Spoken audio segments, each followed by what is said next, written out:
hppodcraft.com.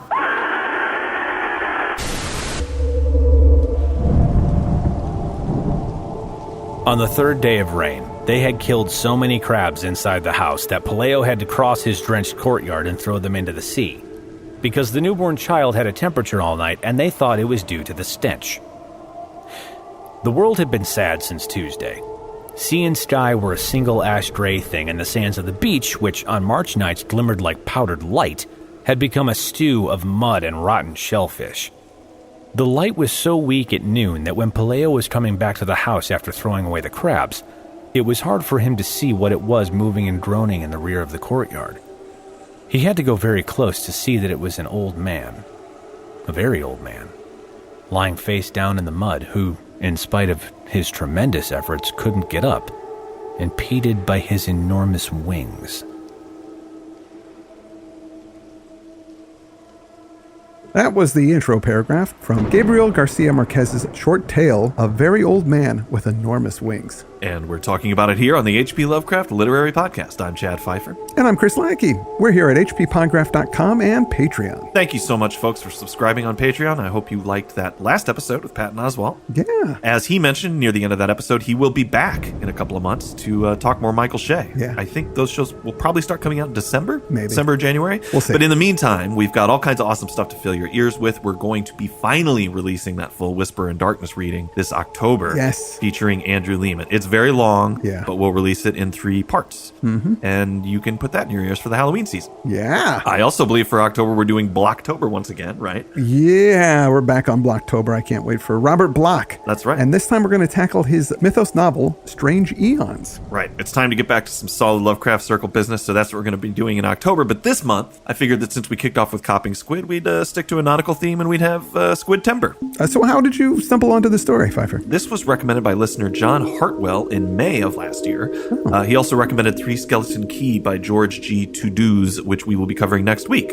Oh. So, see, folks, we do listen to your suggestions. It can take us a while, but we keep them all in a file, and that's where this came from. We were doing Creatures from the Black Lagoon or something like that. He said, I don't know if you're doing that again, but here's some nautical-themed stories, and that's why we're bringing them in here in Squid Timber. That reader that we heard at the top is none other than actor and show favorite Andrew Staten. Oh, I love Andrew. You can see Andrew in the movie The Toy Box, which will be available on digital, Blu-ray, and DVD September 18th. It's got Misha Barton and Denise Richards. As Andrew explains it, a family takes a used RV out on a road trip and things go awry when it breaks down with no other shelter accessible in the middle of the desert. Oh. It's basically a haunted house movie, but the house is the RV. Oh. So I'm totally down for that. It sounds cool. Yeah. And since it's called The Toy Box, I'll also assume that it's a great movie for children. Yeah. So you'll want to stream that for the little ones when it comes out and just leave the room. They'll be fine. They'll be okay. The subtitle of this story, A Very Old Man with Enormous Wings, is actually a story for children. Oh. This is supposed to be geared towards kids as well, but I don't know if I agree with that one. I don't think so. Any more than I really think that The Toy Box is a children's movie. But what do we know about this author? Gabe Garcia Marquez. I don't know if anybody actually called him Gabe, but I think they called him Gabo. Gabo. Oh, okay. It's kind of Spanish for Gabe. So you're right. I'm pretty close there. So in 1927, he was born in Colombia. He was a bit of a nerd as a kid. He liked to write comedic poetry and draw comic strips, and he wasn't an athlete at all. That I could totally relate. I'm on his side. I'm like, this is a kindred soul. But then guess what? As he got older, he got into sports. What? Traitor. He was the team captain in soccer, baseball, and track. They didn't have a comedic poetry team at his school, I guess. No, he should have started one. When he got older, he studied law, but he was really into writing fiction. He was heavily influenced by La Metamorphosis by Kafka. He was into the type of stories that his grandfather told him, stories in which he inserted extraordinary events and anomalies as if they were simply an aspect of everyday life. He continued with his law studies, mostly to please his father, but his school closed down following some bloody incidents that were kicked off by the assassination of Jorge Gayton. He then got a job at a newspaper. He was very politically active, with very socialist leanings. His first novella, The Leaf Storm, came out in 1955 in a collection with this story that we're covering today. And he, since he was working at a newspaper, he was a journalist for a while, and he began in nonfiction, but he is best known for his novels, such as 100 Years of Solitude from 67, The Autumn of the Patriarch in 75, and Love in the Time of Cholera, which came out in 85. I've always been fascinated by that title, Love in the Time of Cholera.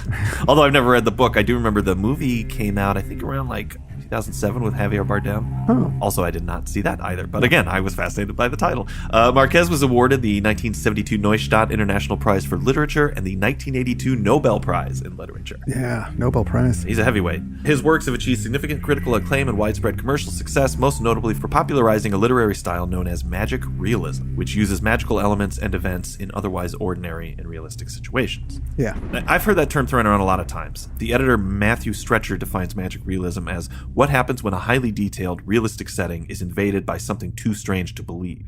You know, I've heard that term the most in reference to one of my favorite authors, Haruki Murakami, one of my favorite modern authors. I've read his books Kafka on the Shore and The Wind-Up Bird Chronicle, and I'm mentioning those here because we'll probably never cover them. But I wanted to put a plug in for my guy, Haruki Murakami. Now, magic realism seems to occupy similar territory as weird fiction, so I think it's at home here. Yeah. The big difference is in the reactions of the characters. You know, Lovecraft was really into having a detailed, realistic setting and environment, the way that it's described by that editor. But with magic realism, folks seem to just accept the weird thing. So it'd be like if Pickman found a ghoul while walking home one night and he decided to bring it some milk. And soon everybody in the village was feeding the ghouls and it wasn't strange at all. You know, something like that. Yeah. Instead of reacting with horror at the invasion, people just kind of accept that it's going on. Which is weird because then you don't know what aspects are actually weird in that environment. Right. Well, yeah. So it puts you in a very strange place. Yeah. When you're reading it, which I enjoyed. I like with this story. Yeah. Just finishing up his biography, Marquez died of pneumonia at age 87 in 2014. In 2014, and we did not mention him on the show that year. We have never mentioned him before. We had nothing to do with his death. Juan Manuel Santos, the president of Colombia, called Marquez the greatest Colombian who ever lived. So take that, lady on Modern Family. This guy. So let's get into the story. It starts off with this guy, Pelayo. He has a crab problem in his house, which I'd never heard of this before, so I thought I would look it up. And why don't you just go ahead and do a Google search on crab infestation and see what you get. That's all right. I should have known better. But I think that this is giving us a little wink to tell us that we're in this different world, this alternate world. Yeah. I didn't know that this was the type of story when I sat down to read it. And I thought to myself, crab in what? How does that happen? Like maybe in places down by the beach? Yeah, I thought it might actually happen. As far as I could tell, it doesn't happen. But again, it's tough. do that Google search and see if you can find up anything about crab infestation. Crab infestation. We have a really cute infestation going on right now. Our neighbors, they got a kitten. Oh. And we have an adjacent balcony to theirs. Yeah. And the kitten keeps vaulting over their balcony to mine and just invading the apartment relentlessly. Oh. It really is. It's the cutest home invasion of all time. I'm happy when he breaks in here. But it is scary. Sometimes I'm just hanging out doing something and boom, kitten. Crabs, on the other hand, would be a little creepier, I guess. It totally depends on the size of the crabs. Yeah. Like, if they were really tiny, that would be a little more like cockroaches or something. That would be creepy. But if they were big, it would just be delicious. Knock those suckers out, they'd go right into the pot. There you go. Dinner serves itself. It's exactly. We have that great sentence, the world had been sad since Tuesday. Yeah. I love that. It's been raining and the whole of this beach town is gray from sea to sky. So many crabs have invaded the house and been killed that there's actually a stench from them. Yeah. And Pelayo has a newborn. And the newborn has gotten sick. They think it might be due to the stench. They meaning Pelayo and his wife, Elisenda. So Pelayo returns home from dealing with the crabs. Clears them out of the house and dumps them out in the ocean. And he finds that this old guy with wings is lying in the mud, kind of in the courtyard behind his house. And he's got big wings, like angel wings. And this being Colombia, I don't believe they have X-Men. So he's going to have to deal with this thing on his own. He can't just drive it by the mansion and drop it off with Professor X. Yeah. No, he can't do that. He gets his wife, and then they go outside and just kind of look over this old guy with wings. And he's really old, mostly bald. He's got like some wisps of hair, and his wings are like a buzzard's wings, and they're dirty and half plucked. Actually, now he's kind of reminding me of the Vulture a little bit. Yeah. From Spider-Man. Yeah. In the comic books, not Michael Keaton from the movie. No. They finally talk to him, but he responds in some language that they don't understand. But it says that he speaks with a strong sailor's voice. And now when they discuss him, they kind of ignore the fact that he's got wings, and they just come to the conclusion that he's a shipwrecked sailor. Again, this kind of magic realism thing. So I guess guys with wings are not a big deal. But the neighbor lady comes over, and she says, no, this guy's an angel. He must have come for your sick child. This neighbor lady, it says, they called in a neighbor woman who knew everything about life and death to see him. And I'm wondering if that description means she really does know a lot, or she just opines like she knows everything. Right. You know, if it's like kind of a winker, it's sarcastic. But she is the one that says, no, this is an angel, guys. I thought biblically angels didn't have wings. This is an idea. I don't know how I got this in my head a long time ago, that was all stuff from artists in the Renaissance or something. Yeah. So the first artist representation of angels with wings that they found is in the 4th century. St. John Chrysostom explained the significance of angel wings in art.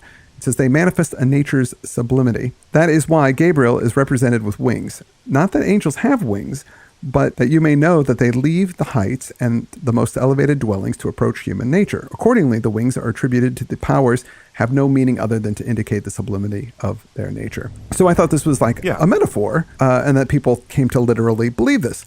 But then I go, you know what? Let me just do a quick Google search on the Bible, and there are angels with wings in there. Oh. In Ezekiel, they've got cherubim.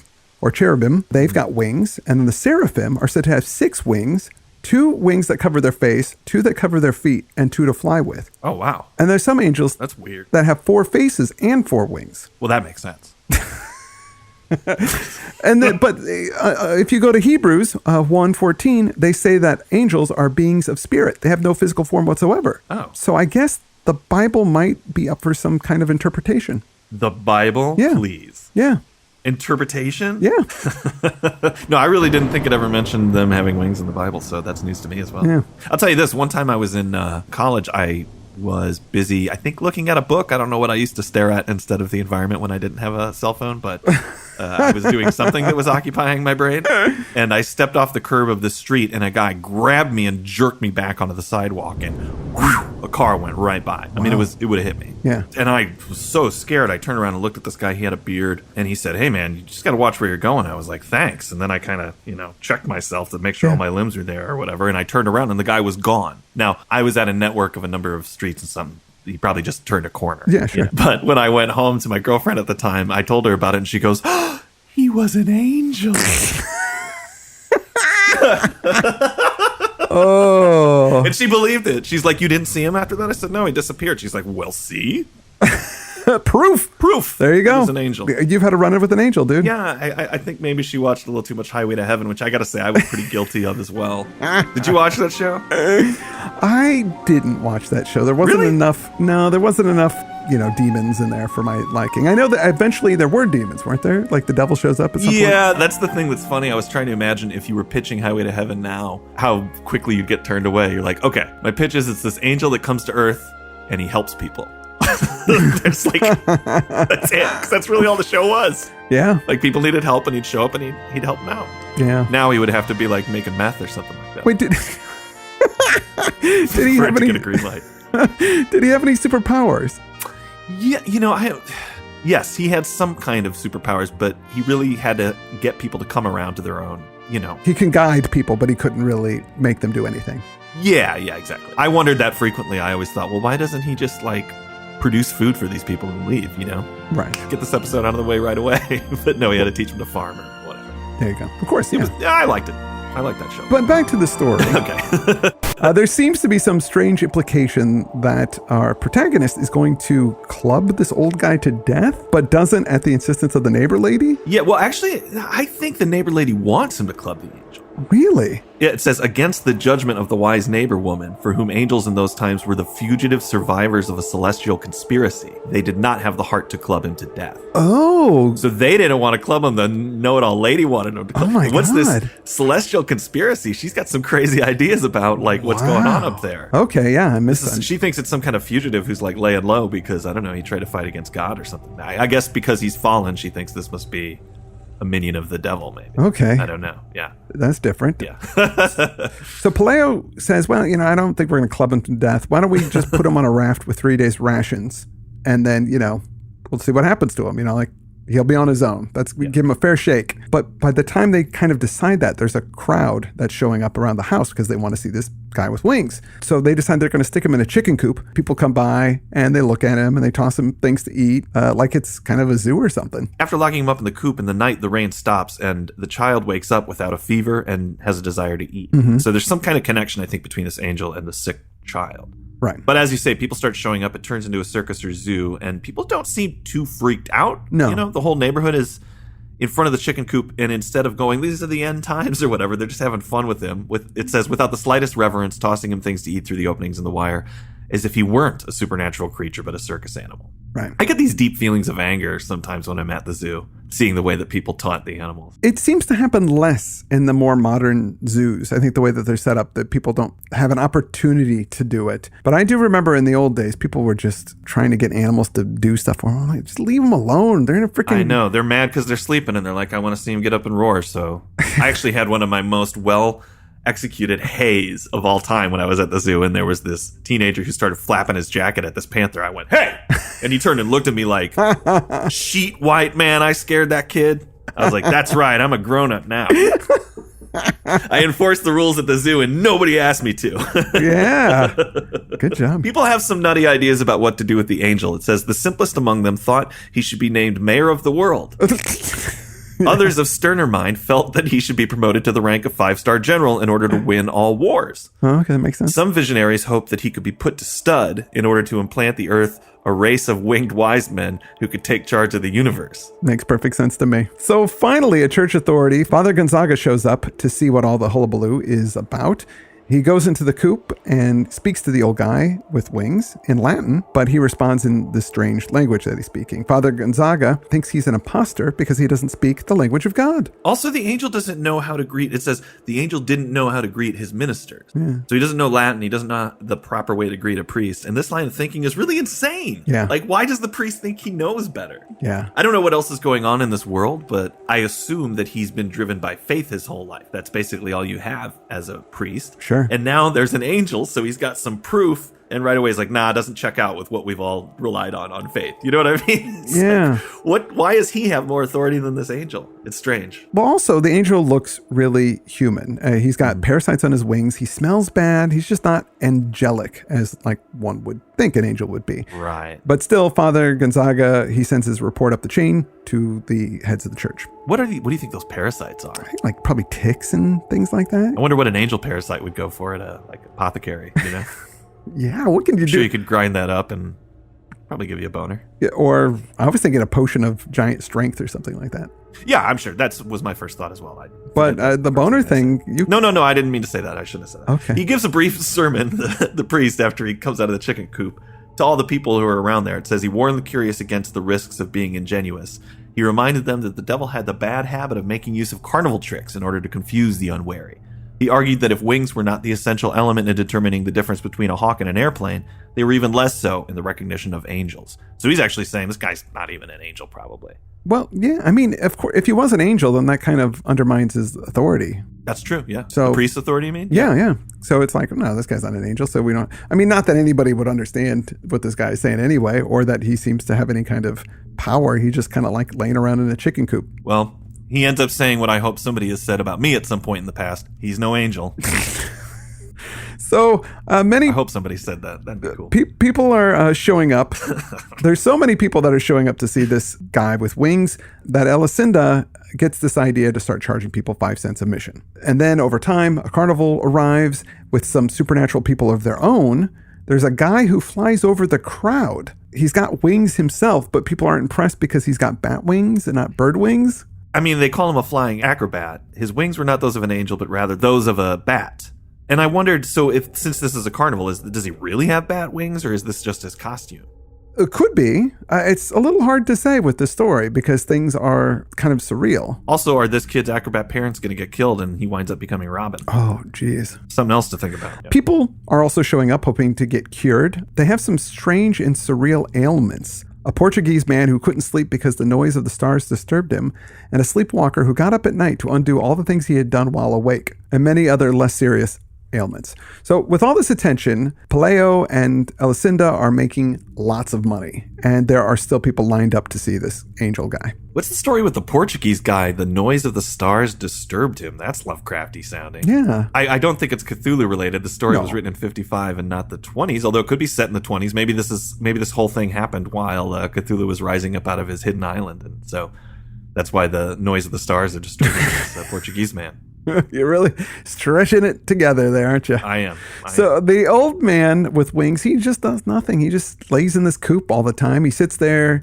He eats only mashed eggplant. People try to give him all kinds of other stuff to eat, but he just won't eat it. His only supernatural power seems to be his patience. Hens pick off the parasites and eat him. People throw rocks at him. Some sick people pluck his feathers in the hopes that the feathers will have some kind of healing property. There you go. And none of that seems to anger him until someone sticks him with a hot poker. Jeez. Then he awoke with a start, ranting in his hermetic language with tears in his eyes, and he flapped his wings a couple of times, which brought on a whirlwind of chicken dung and lunar dust, and a gale of panic that did not seem to be of this world. But it says that his reaction seemed to be more out of pain and not rage. What a bunch of jerks. Oh, yeah. You know, there's no mention of a physician, by the way. The priest has already come by. Why don't they get a doctor to come check this dude out? Well, later they do. Well, all right. The church finally shows up to do their proper investigation.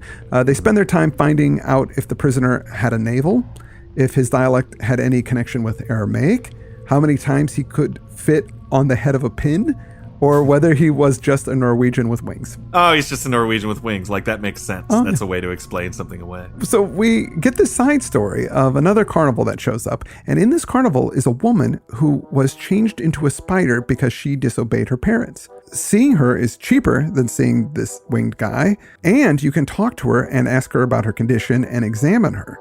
So basically, her story is this. As a teenager, she snuck out to go dancing with her friends. And when she was coming back, there was this clap of thunder and it turned her into a giant spider. This is starting to sound like a Poo Song Ling story. Yeah, it is. It's so odd. There's this spider lady that just shows up. But then it says she was a frightful tarantula the size of a ram, Oh my God. with the head of a sad woman. What was most heartrending, however, was not her outlandish shape, but the sincere affliction with which she recounted the details of her misfortune. Her only nourishment came from the meatballs that charitable souls chose to toss into her mouth. Who are these charitable souls? It's like, No.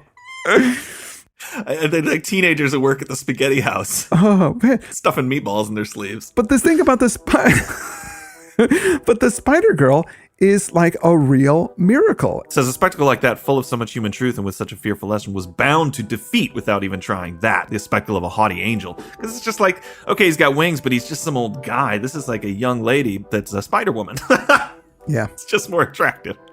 So she's getting all the business. A spider, a tarantula the size of a ram. That's huge, man. That's nightmare fuel. That is nice. With a girl's face. It's not like even a spider face. It's just, man, it's totally unnatural and messed up. The angel guy, there's a few minor miracles that might have come from him. They were a blind man who didn't recover his sight, but grew 3 new teeth.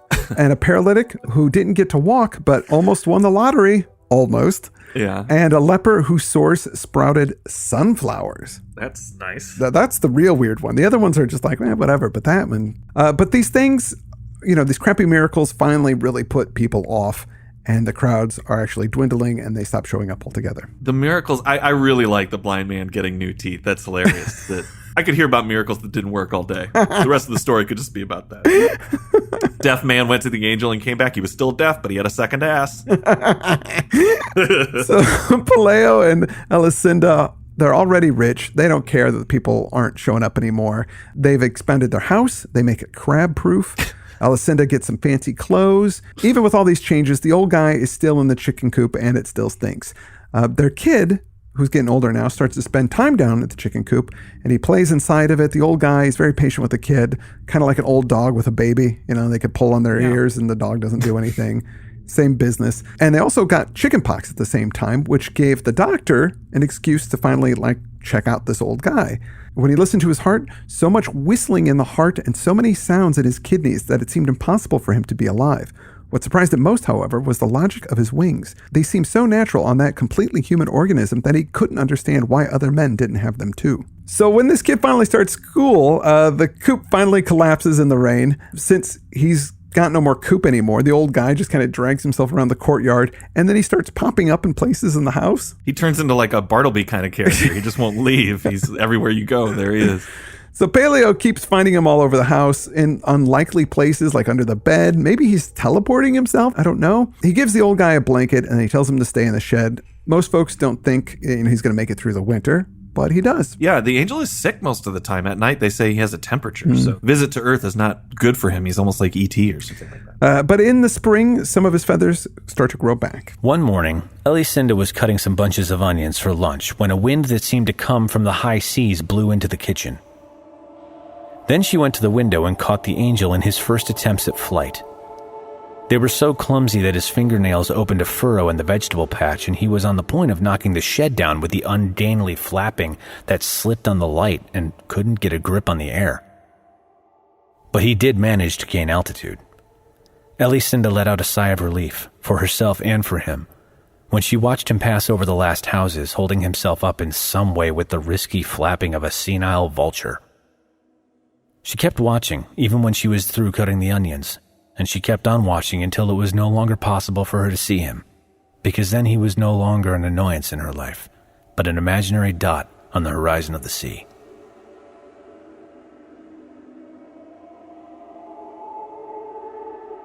And that's the end of this story. What do you think this story is saying? Is it about how if somebody frames a narrative, that narrative has more power than the actual truth? Being that they're like, this guy's an angel, but he's just kind of a dude with wings? Yeah, maybe. You know, I got to be honest, I really don't know what the story is saying.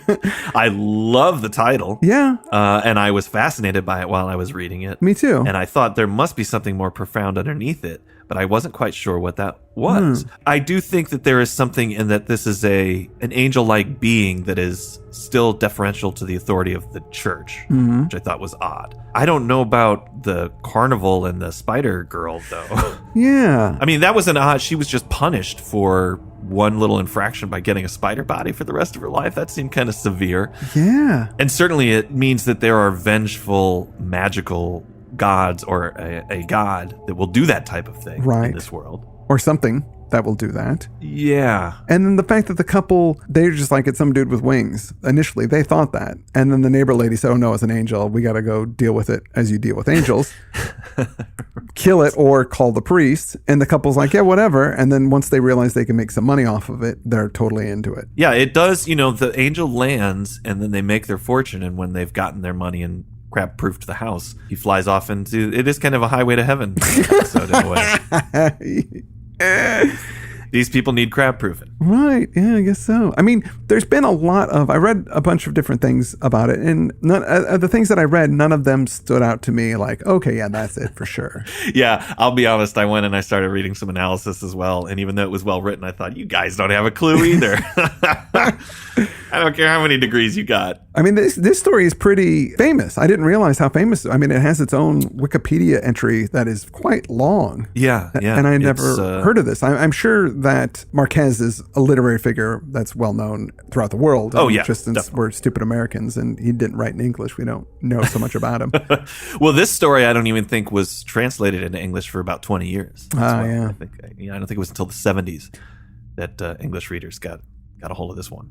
I liked it a lot, but again, I unfortunately I don't have a lot of insight, and I would love to hear from folks about what they think this is about. Yeah, it gave me lots of feelings, though. Yeah, and it definitely had a beginning, middle, and end. Like I enjoyed the read. The surreality of it gave me feelings. It felt a little like almost Lynchian in a way. Sure. Well, and also it has these magical elements, but then they are very realistic. Is it that the angel has parasites on his wing? Yeah, and he's dirty, and then he's not that fun.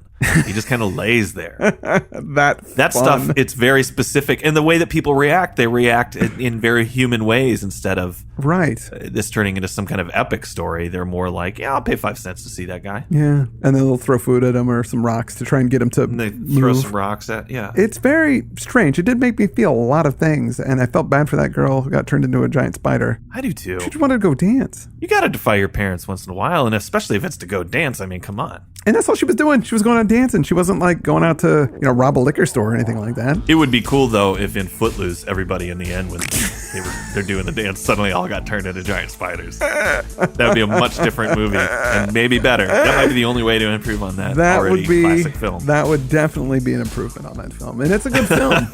It's a good one. But if it ended that way, then John Lithgow could finally go, I was right. I was right. That's right, Lithgow. You fools, you should have listened to me. Why didn't you listen? Oh, boy. The perfect conclusion to that film. So, yeah, that would be missed a trick on that one. Dirty Dancing, also. Why didn't Baby get turned into a giant spider? Nobody turns Baby into a spider. Oh boy. A tarantula, a giant tarantula. Yeah, but with the human face too. That's even extra creepy about it. Well, I think we're definitely veering away from any more insight that we might have into the story, so this is a good place to close it all up. I want to thank Andrew Staten for reading for us. Always enjoy having him on the show. He reads like an angel. If you get a chance, check him out. He's got a little scene in this new movie, The Toy Box, with Misha Barton and Denise Richards. That, again, comes out on digital and Blu-ray on September 18th. Pick that up. We'll hopefully have Andrew back again in the future. Thanks so much for reading. Yeah. And I also want to thank our listener, John Hartwell, who recommended the story and also recommended the story we're going to be covering next week, which once again is Three Skeleton Key by George G. Tuduz. So that's what's up for next week of Squid Timber. And with that, I'm Chris Lackey. I'm Chad Pfeiffer. And you've been listening to the H.P. Lovecraft Literary Podcast. At hppodcraft.com and Patreon. hppodcraft.com.